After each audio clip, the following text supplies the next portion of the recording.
Something strange is lurking beneath the sands of Giza, and scientists have no idea what it is. Archaeologists just found a hidden structure near the Great Pyramid using advanced ground scanning technology. What's inside? Nobody knows, but excavations are already underway. The Great Pyramid of Giza is one of the most famous monuments on Earth, but it doesn't stand alone. It's surrounded by an ancient necropolis, a massive royal graveyard filled with tombs and monuments. They belong to pharaohs, nobles, and other high-ranking officials. Most of these tombs are above the ground. They're called mastabas, rectangular, flat-roofed tombs built from limestone or mud brick, and they've been studied for decades. But from old movies, we know that these weren't simple graves. They have deep vertical shafts leading to underground burial chambers, where the past was sealed away for eternity. And recently, archaeologists found one curious empty space in the cemetery, a completely unexplored patch of ground. No mastabas, no visible ruins, nada. For years they ignored it, but between 2021 and 2023, they decided to investigate. They didn't dig though. Instead, they used a technology that kind of acts like X-rays for the ground. These radars let scientists see the secrets hidden there. And there was something hidden beneath the sand, something deliberately buried and forgotten. A two-part underground structure. One part was shallow and L-shaped. It's about 33 feet long and buried just 6.5 feet deep. But below that, a deeper, more mysterious anomaly, a structure completely different from anything else in the area. They called it a highly resistive anomaly, which means it's dense and solid, likely made of stone, sand, or even metal. And still, no one has a clue what's inside it. Now, it's clear that humans made the L shape. It wasn't formed by nature. And the shallower structure might have been an entrance to whatever is hidden below. But they only have some theories about what might be hidden there. It's also filled with sand and gravel. It was probably deliberately backfilled after its construction, perhaps to preserve this. Why? Well, we don't know yet. The archaeological team will need to excavate to understand what exactly this thing was and why it was built. The first guess is a lost burial chamber. Many tombs in Giza have underground burial sites, but most have clear surface markers. This one, for some reason, has nothing, but it could be one of them. The second guess is an ancient offering chapel. Egyptologists know that some chapels were built in this shape, but usually they were above ground, not buried like this. And finally, it might be something we've never seen before. If this turns out to be a new type of structure, it could rewrite what we know about the burials of pharaohs. The only way to know for sure is to dig it up. And that's exactly what's happening right now. Excavations are already underway. Archaeologists are racing against time to uncover the truth. But there's a real danger there too. Giza's fragile ancient structures need to be handled carefully. Otherwise, they could be damaged beyond repair. So all we can do is wait for the truth. Now, these tombs always held fascinating mysteries. Unfortunately, we'll never learn tons of these mysteries because of some relentless tomb robbers. Egyptian tombs were built to guard the bodies for eternity. But that absolutely didn't stop people from breaking in and stealing everything valuable inside. They've been bothering these ancient sites for thousands of years, starting way back in Pharaoh's times. Many of the most famous tombs, including those in Giza, Saqqara, and the Valley of the Kings, were looted. It was a common practice in ancient Egypt. And they were serious about this whole thing. They dug secret tunnels to bypass traps and walls, bribed or threatened tomb workers to get inside knowledge, cracked open sarcophagi to grab gold, jewelry, and artifacts. And by the time modern archaeologists got to most of these tombs, they had already been picked clean. The reigning pharaohs got tired of this infuriating nonsense. The Valley of the Kings, the famous burial ground of Egyptian royalty, was supposed to be the ultimate safe zone. Tombs were built deep underground, hidden in the desert. Passages were sealed with giant stone blocks. False doors and traps were added to confuse thieves. Even curses were written on the walls, warnings of horrible endings for anyone who dared to disturb the tomb. which is exactly where we got all those horror stories about mummies from. Spoiler alert, none of it worked. Most tombs in the Valley of the Kings were fully robbed within 100 years of being sealed.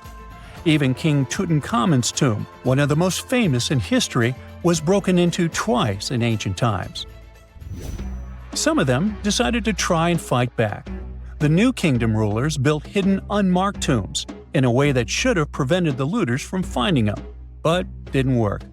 Some pharaohs, like Ramses II, were moved in secret to prevent their bodies from being stolen. Nope, didn't matter. The grave robbers always won. That's because tomb raiders weren't just random thieves. They were skilled, organized, and well-connected. They knew exactly where to look. Many were the ones who had built these sites in the first place, and they knew where the entrances were. If they couldn't smash through the doors, they'd dig through the walls, floors, and even ceilings to break inside. They also worked fast, often within a few years after the tombs were sealed, before anyone forgot where the valuable stuff was. The Khufu's pyramid, the one that's next to this newly discovered structure, was looted long before modern times. The one thing left inside when explorers got there? An empty granite box where the sarcophagus used to be. Unfortunately, it's not just about gold. History itself gets stolen during these raids. Ancient Egyptians wrote detailed records of what exactly and where they buried. So when archaeologists compare these lists to what's found, they can see what's missing, which is often everything valuable. Most artifacts don't end up in museums. They just disappear into private collections, where they can never be studied again. Which is, of course, completely unfair. In fact, a few countries have had enough and started passing laws to take historical artifacts back from private collectors. In Italy, if you own an ancient Roman artifact, you must prove you got it legally. China is actively hunting down stolen artifacts, and they must find ways to retrieve it back from the Western collectors. In Egypt, they passed new laws making it illegal for private citizens to own any ancient Egyptian artifacts at all. Other countries, like the US, the UK, Germany, or Switzerland, are completely fine with rich guys owning their history. The British Museum is built on looted things. European empires invaded half the planet and took whatever they wanted back home. Their museums are often full of such stolen artifacts, and unfortunately, they refuse to give most of them back. For example, the Rosetta Stone. It was taken from Egypt by Napoleon's army, then stolen again by the British after they beat the French. Egypt has been demanding to return for years, but they still can't get it back. Or the Parthenon marbles. These magnificent massive Greek structures were taken from the Parthenon in Athens by a British lord in the 19th century. Greece has been begging for them back ever since, but the UK doesn't feel like it. Not to mention tons of Mesoamerican artifacts, scattered in various museums across the world. European explorers raided Mayan and Aztec temples, took statues, jewelry, and sacred objects, and now Mexico is fighting to get them back. Well, wouldn't it be surprising even if this mysterious underground chamber has somehow been looted already? But if it's a newly found place, could it be one of the few that escaped the hands of grave robbers? Could there still be ancient artifacts, untouched for 4,500 years? We can only hope that those guys didn't get there first. One of the most unexplored and mysterious places on Earth is located in plain sight. It's one of the most majestic monuments of humankind. The wonder of the ancient world hides a secret that scientists and archaeologists still can't solve. This is the Great Sphinx of Giza in Egypt. The huge sculpture of a lion with a human head was carved out of rock about 4,500 years ago. Scientists still don't know the exact date of its creation and are also unaware of who built it and what for. There are many assumptions and theories, but none of them has been confirmed. Most people have seen this majestic sculpture either in photographs or in reality, but almost no one knows what's hidden underneath it. The statue of the Sphinx was carved from a single piece of limestone. It was painted. The remains of color pigment on the surface prove this. In the distant past, the Sphinx looked much brighter and more colorful than what we see now. But even after thousands of years, its greatness hasn't diminished. And by the way, Sphinx is not the real name. It was invented by the Greeks about 100 years or more after its creation. Initially, the Egyptians called the statue Hor-em-Akhet. There are many legends and theories saying the Sphinx is there for a reason. It's like a watchdog that guards the tomb of the pharaoh and the secrets of ancient Egypt. These legends become more plausible when archaeologists discovered hidden entrances at the feet of the Sphinx. They believe that these secret passages are the beginning of the tunnels leading to the halls with treasures. You can find a lot of stories on the internet that claim the Sphinx hides the Hall of Records, a repository filled with ancient and secret knowledge. One of the main artifacts of this repository is supposed to be the records of the ancient mythical state of Atlantis. According to legends, the entire library from this city was moved under the Sphinx. The entrance to this library must be located next to the Sphinx's right paw. Many archaeologists tried to find this entrance, but came away empty-handed. Also, there are many images with detailed diagrams of the underground city that consists of a network of tunnels and chambers under the Sphinx. Someone says there are structures as tall as 12-story buildings hiding underground, but there's no evidence of this. Archaeologists, even after millennia, continue to explore the mysterious sculpture. At the same time, many Egyptians don't want to learn more about the Sphinx. They're terrified of awakening something supernatural. In 1998, scientists discovered tunnels leading to empty caves under the Sphinx. They found evidence of earlier excavations there. It's quite possible that someone managed to find the treasures and take them away. Some people believe Egyptians found some kind of artifact under the Sphinx that has the power of unknown advanced technologies. The artifact is so powerful that it can change the course of history. Of course, most theories are just fairy tales of conspiracy fans, but it's a confirmed fact that the Sphinx hides a system of caves and rooms. There are so many rumors surrounding the Sphinx that it's impossible to understand what's true and what's false. In any case, it's difficult and dangerous to study the sculpture because active excavations can destroy it. And then the entrance to the underground rooms can get blocked by rocks and lost forever. Also, further exploration requires a lot of money, and financing is not always easy to find. But the main reason? It's too risky. There's no guarantee that people will be able to get out of the underground labyrinths. For these reasons, scientists and archaeologists have been exploring this majestic structure for so long. Another famous architectural monument with a secret is Mount Rushmore in South Dakota. Everyone admires the images of the U.S. presidents' faces carved into the rock, but few people know that there's a secret room hidden behind the head of Abraham Lincoln.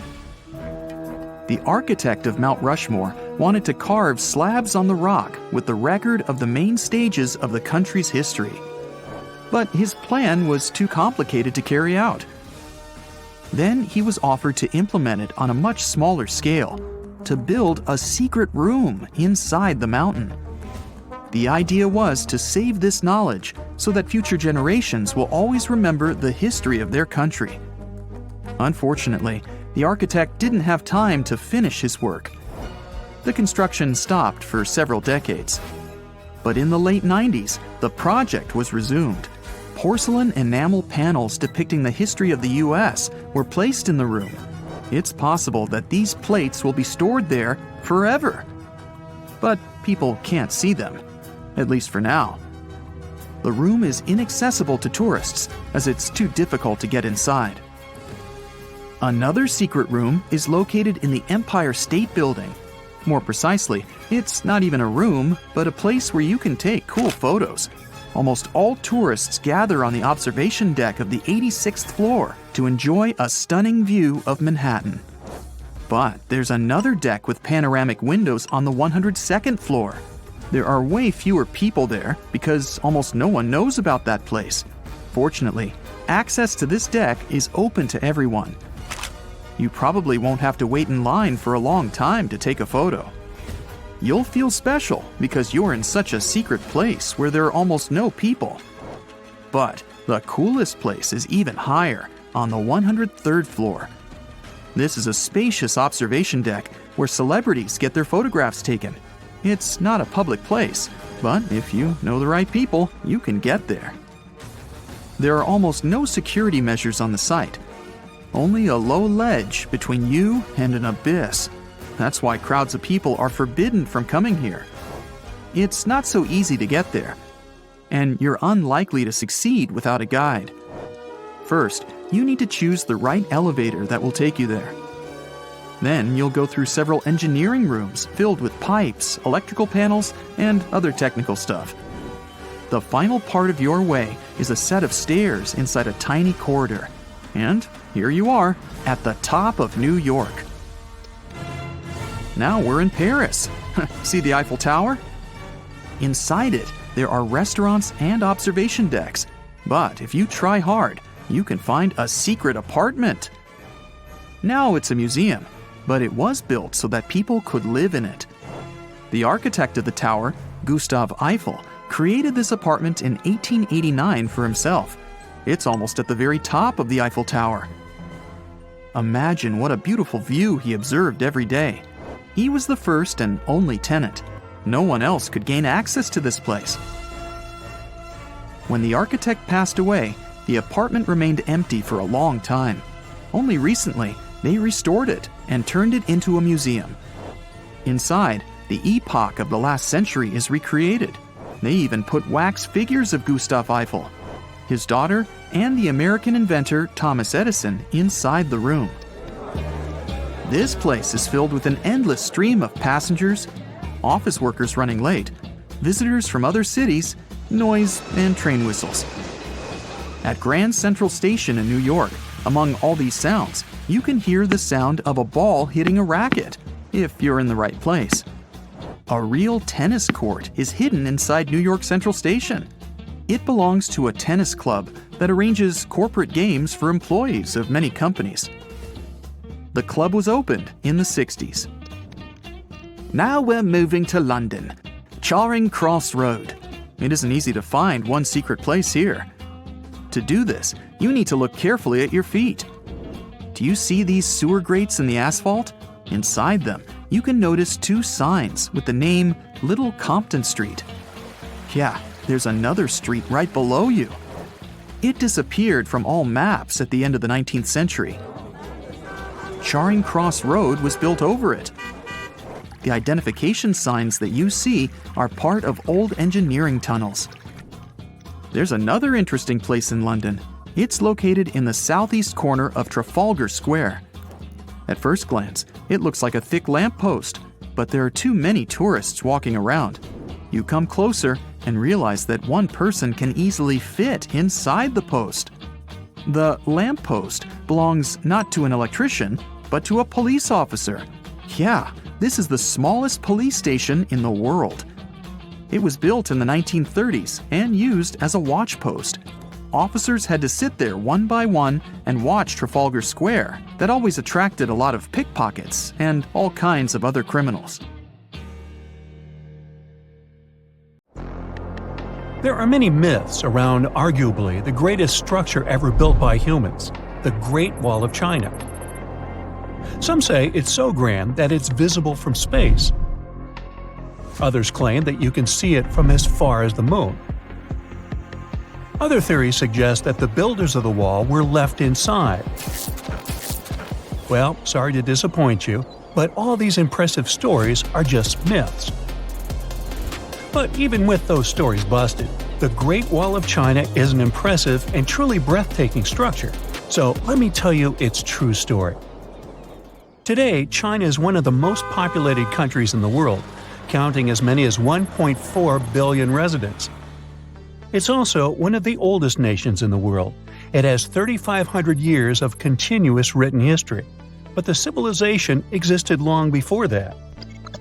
There is a theory that while the European continent, for example, was most likely reached by humans from Africa, China wasn't populated by settlers that came from somewhere else. Some people believe that the Chinese civilization got formed from local Stone Age people who lived on the territory since the prehistoric period. So now, the Great Wall of China. It's truly big even by today's standard, stretching for over 13,000 miles. To imagine it better, it's almost 5 times the distance between New York and Los Angeles, or even a bit greater than the distance between the North and South Poles. Even in modern times, people have never built anything close to this big. Of course, it didn't take a day to build the Great Wall of China. 2? Keep going. In fact, the wall was being built for centuries. Maybe you know that ancient cities had walls around them to protect themselves from invaders.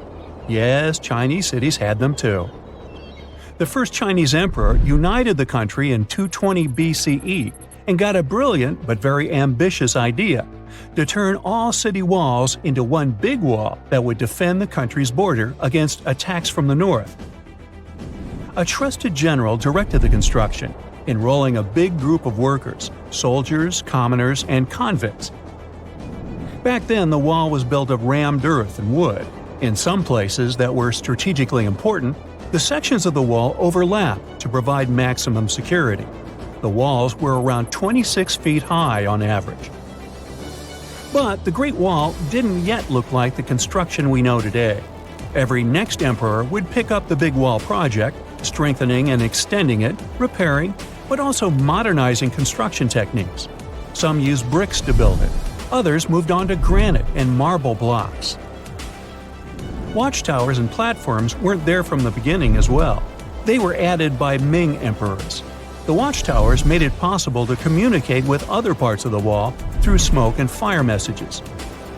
So, the wall is quite inconsistent in terms of material, but it only adds more charm to the construction and shows how much effort and time it took. The reasons why some parts of the wall have been standing for centuries and are still in good condition is glutinous rice flour.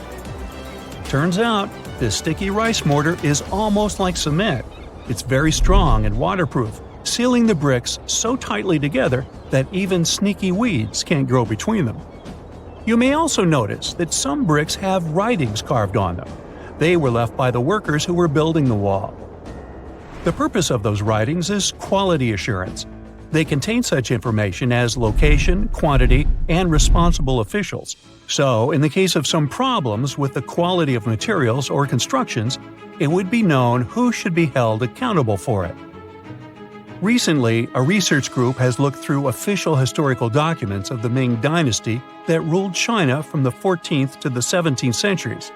They came across records of secret doors in the Great Wall, so they decided to find them. They used a flying robot to capture continuous centimeter resolution photos of the wall. They photographed 90% of the wall that was built during the Ming Dynasty and discovered the remains of over 220 secret doors along the wall. Some of them have a specific width and height that allows only one person to go through. Others are large enough to allow 2 horses to pass at the same time. Why are the doors there? Well, the Great Wall's main goal was to protect the country from the enemy. Building doors that could let the enemy in would undermine the whole point of having a wall. So, of course, the doors were secret passages. They perfectly matched the surroundings topographically, and the exit on the outside was camouflaged with bricks so that it was almost completely indistinguishable from the brick wall.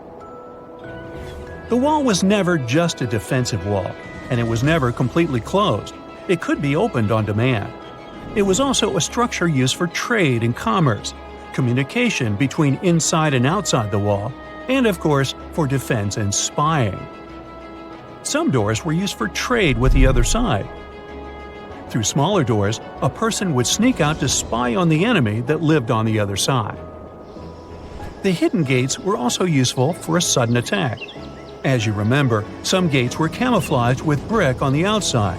The exit was so indistinguishable that the enemy had no idea exactly where it was located.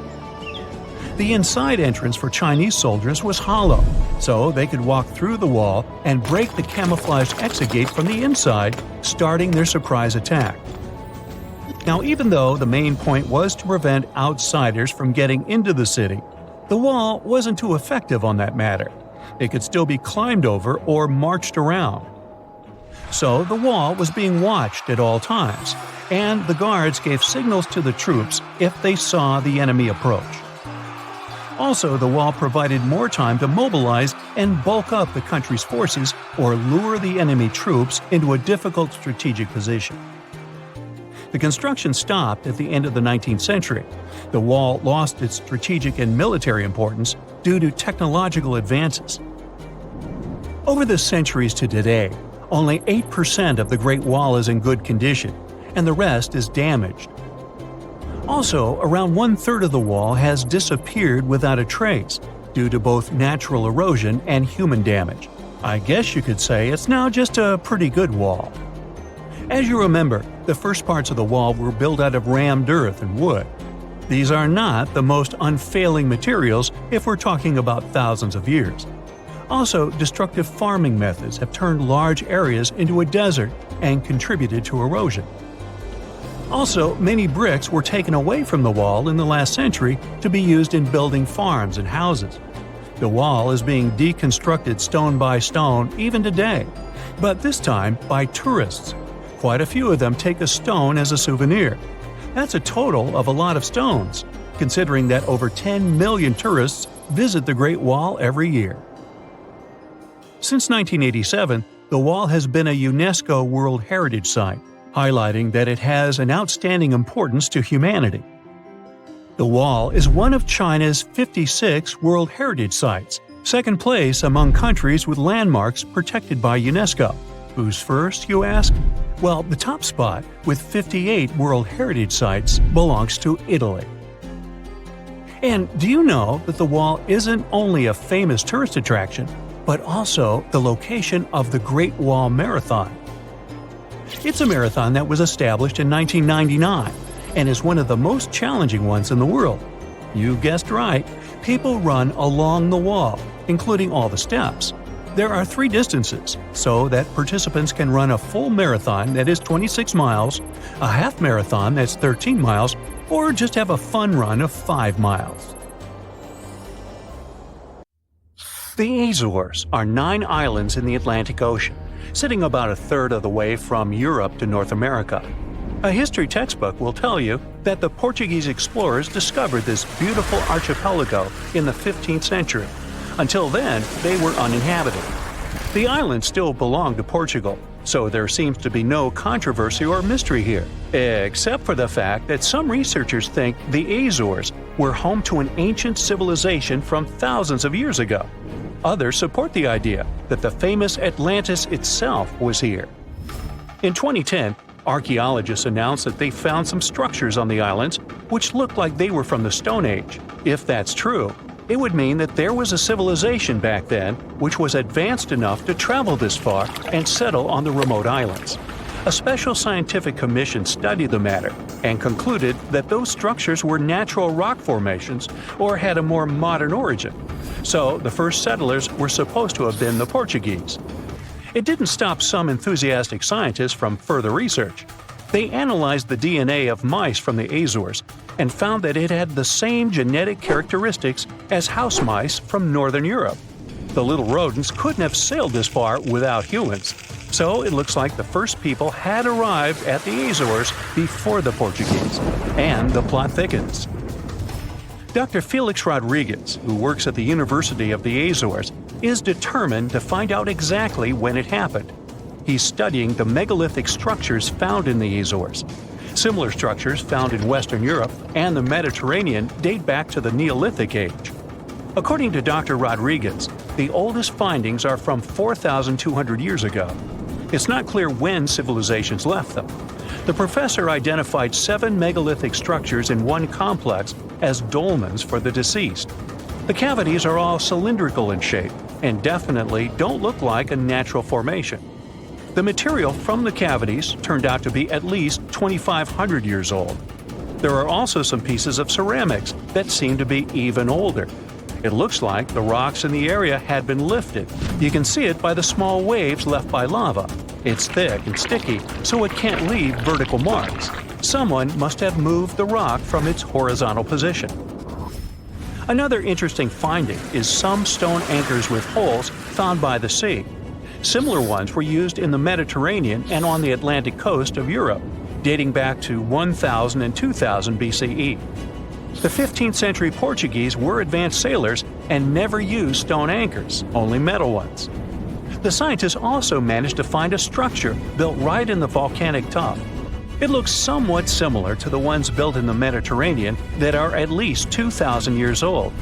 These structures are called columbariums and were used to store the ashes of the deceased. They also found something resembling an oven next to it, so they could be a part of one complex. There's also a basin in the middle, and it's not the only one on the island. It looks like they had a special meaning to their builders. There are channels around the construction. They connect the 4 basins, and the sun lights each of them at different times of the year. It was all carefully planned, as they were lit the brightest during winter and summer solstices and autumn and spring equinoxes. The water passed through all the basins and went directly into the sea. It could have been a purifying ritual. Now, some people are skeptical about the findings and believe they're all parts of a fortress from the 16th century. Professor Rodriguez is determined to prove it's all much, much older. There must have been some ancient civilization here that could have left because of the volcanoes that go crazy every 50 years. Antonietta Costa, a postdoctoral student at the University of Porto in Portugal, is also sure that the first people came to the Azores in prehistoric times. She has studied standing stones with small openings, explained as cuts for quarrying the stones. Costa believes they are part of a calendar system. She noticed that none of the slits in the rocks were aligned with the cardinal east direction. The slits closest to it are smaller than the ones facing other directions, so it can't be just a coincidence. It also looks like the slits are aligned with the solstices, and that's what makes Costa think it could be a calendar. She also thinks the inscriptions left on slabs of bedrock on the islands are much like those maps that were left on the rocks during the Stone Age in mainland Europe. Another interesting theory about the Azores is that it could have been the location of the famous Atlantis, which was lost under the sea. Since the Azores archipelago is in the middle of an ocean, it could technically be a perfect place for that. A 20th century scholar quoted Plato to prove this theory was right. The Greek philosopher suggested that Atlantis was in between the continents. The coins and sculptures supposedly found in the Azores when the Portuguese just arrived also point that there was someone else present there. And way more recently, in 2013, a sailor found a huge structure looking like a pyramid off the Azores coast. It was most likely a large submarine volcano, but it's much cooler to think it was some big deal in Atlantis, right? Peru has its own mystery. Amid the desert, you can find some eerie marks called the Nazca lines. They're known as geoglyphs and were created more than 2,000 years ago by the people of the Nazca culture. Thanks to a dry climate and strong winds in the desert, most of the Nazca lines have reached our day. To create them, Nazca people removed the top layer of the pebbles and revealed the soil beneath the ground. The color of the soil changes from reddish-brown to yellowish-gray, so the lines always look different. Most of the geoglyphs depict plants and animals. You can clearly see a monkey, a whale, a condor, a hummingbird, a spider, various flowers, trees, and other plants. There are also some geometric shapes, such as triangles, trapezoids, and spirals. Since they were discovered in the 1920s, scientists have offered different explanations for the lines. Some say that in Nazca culture, people ascribe special significance to these motifs, so they probably created these shapes for deities in the sky to see. Others believe they were a sort of astronomical calendar, and animal sketches were modeled after groups of stars. This theory was proved wrong, so the purpose of the lines remains a mystery. Another place that leaves many questions is Nimrut Mountain in Turkey. This mountain has a complex of monuments with temples and tombs. It was built by the Kingdom of Commagene, which ruled here around the 1st century BCE. There are statues of King Antiochus, 2 lions, 2 eagles, Zeus, Hercules, and Apollo.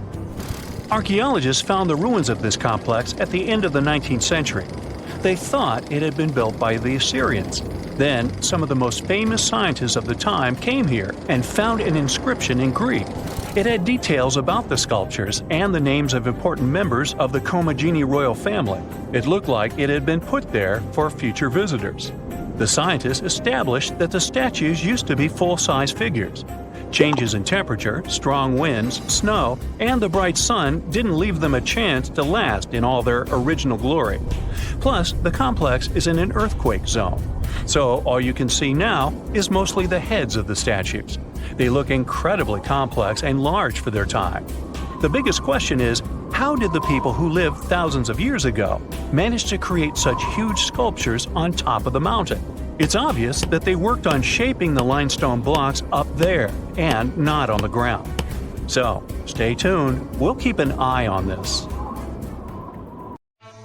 Hidden in an Italian mountain range lies the Apennine Colossus. It might not have been on your travel list until now, but you'll be sure to add it once you hear its story. It's a massive statue located in Tuscany, Italy, that's been turning heads for centuries.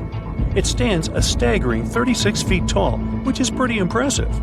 The Apennine Colossus was designed as a personification of the Apennine Mountains and was created over 400 years ago by Francesco I de' Medici. And get this, the statue draws inspiration from Roman mythology. If you're lucky enough to visit the Villa Demidov in Italy, you'll feel the sense of mystery and beauty of the Renaissance gardens, and you'll see the nearby Apennine Colossus seemingly in pain. But don't worry, the statue is doing just fine. It's managed by the local authorities of Florence and is open to the public. When you see the statue, you'll notice that it's depicted as an elderly man crouching down on the shore of the lake in a suggestive and realistic pose. It also seems to be squeezing the head of a sea monster, and water gushes out of the serpent's mouth into the pond in front of the statue. The statue also doesn't have any clothes on, and has stalactites in its thick beard. Its long hair shows the fusion of a man and a mountain. To add to the realism, the statue was once able to sweat and weep with water pouring through a network of pipes running through its body. In the winter, it would sometimes get covered with icicles. If you're planning a visit, the best idea is to take a bus from Florence. Now, the Alps have some secrets of their own. This next story involves a French mountaineer that struck it rich on Mont Blanc. But it wasn't your average gold nugget or diamond ring that he found. No, he stumbled upon a metal box packed to the brim with precious jewels worth about $250,000. Now you might be wondering how in the world such a treasure ended up on the shoulder of Western Europe's highest mountain. It turns out that these gems belonged to a passenger on one of the two Air India planes that crashed there, either in 1950 or 1966. Talk about a blast from the past. Now here's where things get really interesting. Our mountaineer, who was simply trying to conquer the summit, came across this hidden stash poking out of the ice and snow. He could have easily pocketed the loot and gone on his merry way. But instead, he chose to do the right thing and turn it over to the local police. Authorities had to track down the original owner or their family, and it wasn't an easy task. You see, these jewels had been hidden away for over 50 years, and it's anyone's guess who they truly belong to. This isn't the first time that the Alps have given up some of their secrets, though. 1 year prior, two climbers found a bag of diplomatic mail from the same plane that had carried the precious jewels. It's amazing to think that all these years later, such artifacts are still popping up on the glacier. Of course, there is a downside to these types of events. Some worry that inexperienced climbers might try to reach the area in search of their own treasures. But let's be honest, folks, climbing areas like Mont Blanc is no walk in the park. It takes skill, experience, and endurance to conquer such a daunting peak. Pack your bags for our next destination, Greece. Have you heard of Davlos Cave? It's located in the Panteli Mountain, just a short distance northeast of Athens, and it's a total hotspot for spooky experiences. Visitors have reported water dripping upward, weird voices, electronics going out of control, glowing orbs, and more. One brave soul recounted venturing into the cave with his infrared camera. He captured what sounded like a choir of voices, chanting in ancient Greek, and even recorded unexplainable apparitions near the cave center. Feeling adventurous? Why not take a trip to Develis Cave? After driving through a maze of slopes, you'll have to leave your vehicle at the beginning of a dirt road. After walking up the unmarked trail, you'll then enjoy the panoramic views of Athens stretching out to the nearby Gulf.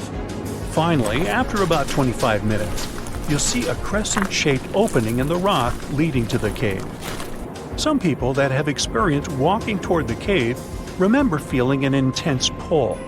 Once in the cavern itself, they realized they couldn't go much further, as the tunnels leading from the cave had been blocked up. It shouldn't stop you from imagining all the spooky creatures that might be lurking in the shadows. Ooh. Hidden in the Carpathian mountain range in Romania is the Bucigi Sphinx, a fascinating rock formation that looks a lot like its Egyptian counterpart. It's made from a huge block of stone that's been eroded by the wind over a really long time. Now here's where things get pretty cool. The Bucigi Sphinx may only look like the Egyptian Sphinx from a certain angle, but that hasn't stopped people from coming up with all kinds of legends and myths about it. Some say that the Egyptian Sphinx was actually built based on the Bucigi Sphinx, and that there's a time tunnel or energy corridor connecting the two. Others believe that life forms from outside our planet must have built the Sphinx and even established their base on the plateau in the Bucigi Mountains. There's also a legend that claims the Bucigi Sphinx has healing powers. On November 28th, at sunset, the sun's rays supposedly form an energy pyramid around the Sphinx's face, which has a healing effect on those who gather nearby. People come from all over the world to experience this phenomenon and receive good vibrations from the energy pyramid. Some even claim to have been healed by it. Others have claimed to hear the Beach Boys. You know, good vibrations. Never mind. Now, back when we had little knowledge of geology, people used to make up all sorts of stories of how mountains came to be. Mount Fuji makes no exception and has a fascinating myth behind it that's been told for generations in Asia. Once upon a time, there was a struggling farmer. The poor guy couldn't grow anything on his barren land, and his family was suffering.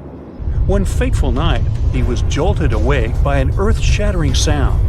He thought it was the end of the world and woke his family to flee their hut. To their surprise, they witnessed the birth of a massive mountain, the mighty Mount Fuji. It was a miracle. The eruption created fertile soil, and the farmer, along with his family, could finally thrive. He even gave the mountain a cool name, Fujiyama, which translates to never-fading mountain. Japan is located in one of the most lively places on Earth. Yep, it's along the western edge of the Ring of Fire, a big horseshoe-shaped club that circles around the Pacific Ocean, the eastern side of Asia, and the western coast of the Americas. It's a pretty popular spot for all sorts of geological activity, you know, like volcanic eruptions and earthquakes. This may sound like a surprise, but Mount Fuji is actually a volcano. It has a pretty impressive resume, having erupted more than 15 times since the year 781. The last time it did, it was preceded by a massive earthquake of over 8 points on the Richter scale. That last eruption of Mount Fuji happened in 1707. It was so powerful that a nearby village was supposedly lost in the volcanic disaster. For centuries, nobody could confirm if the village ever existed. As time went by, new towns were built on top of the place where the remains of the settlement supposedly were. But in recent years, researchers dug deep and found some volcanic ash and charred remains of buildings, proving that the village and its destruction were, in fact, real. Now the mountain is considered dormant, having had its last signs of volcanic activity in the 1960s. Well, that's a relief.